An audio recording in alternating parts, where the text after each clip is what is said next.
I'm Precious Thompson, and I attended Burton Glen in 2011 so I went there 6th through 8th grade.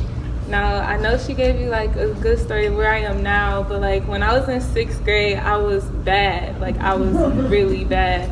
I was smart, but like my attitude was like out of this world bad. I used to get put out of class like once a week and sometimes twice a week. But like, although I got put out of class, I was never suspended.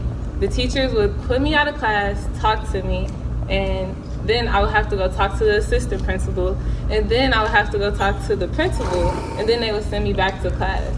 And like this happened every week, literally the same talk, like, Precious, you're a leader, I need you to act right so that the other students can act right.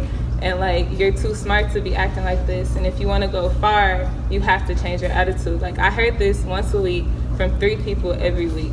And it wasn't until I got into 8th grade where I started to like calm down a little bit, and I was like, okay, I'll listen to the teachers because I'm tired of them talking to me about the same thing every day. It just got overwhelming. So I was like, okay, I'll listen. But then we had got a new teacher in the middle of the school year. Her name was Miss Cross. And like she had no idea who the 8th grade students were. So I'm like, I'm gonna get this teacher a run for her money.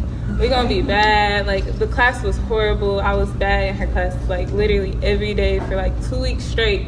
And then it came to a point where I needed her. And one day she was teaching something about like subject, predicate. I never liked English and I didn't understand that. So I just put my head down, I brought my paper up and I started crying. And she came to my table like, what's wrong? And I'm like, I don't get this work, I don't wanna do it. And she offered to help me during lunchtime. She told me to come down and she would help me. And I forgot to come down that day. Later on that day, it was lunchtime, and I had forgot to go down to her class. Now mind you, I was horrible to this lady. Like I was rude to her. Like I did everything that I could do, and not like she didn't get me in trouble or anything.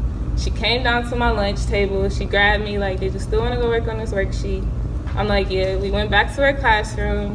She gave me extra worksheets, she gave me food. And like ever since then, I stopped being bad because like she cared for me that much. Like I was so rude to her, and she still took the time out her day to teach me, even though she didn't have to. And that was like it was really sweet to me because I was growing up, I had just lost my grandmother.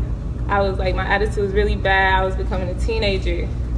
And this lady was just like consistently nice after I treated her so bad. And like her and the other teachers and the positive impact that they left on me took me through high school and got me where I am today. So like without her, and I do still keep in contact with the faculty, like the principal at the time, I keep in contact with her, as well as the teacher. We still talk. But their positive impact in telling me that I am smart enough to do things versus like, you're not gonna go anywhere if you keep acting like that. The positive words took me further than if they would have said negative things to me, you know? So I do appreciate them, and I do appreciate like Burton Glen, because I could have got kicked out of school and just came back and been the same exact way. But they made sure they didn't do that like method. They talked to me every single week. Like every single week they talked to me. And so now I'm about to go to the University of Michigan and pursue a degree in nursing with a minor in computer programming. I just got back from Washington, D.C. I had an internship with the Millennial Organization. I was there for the whole summer. I got to speak on the Hill about like healthcare, and like I wouldn't have gotten here if I didn't have a positive impact during like the crucial years of life. And so I do have Burton Glen to thank for that, specifically those 5 teachers that helped me. But yeah, I just wanted to tell you my story, and like, if you get a student like me, be patient. Please be patient, but thanks for letting me talk to y'all. I appreciate it. Have a good day.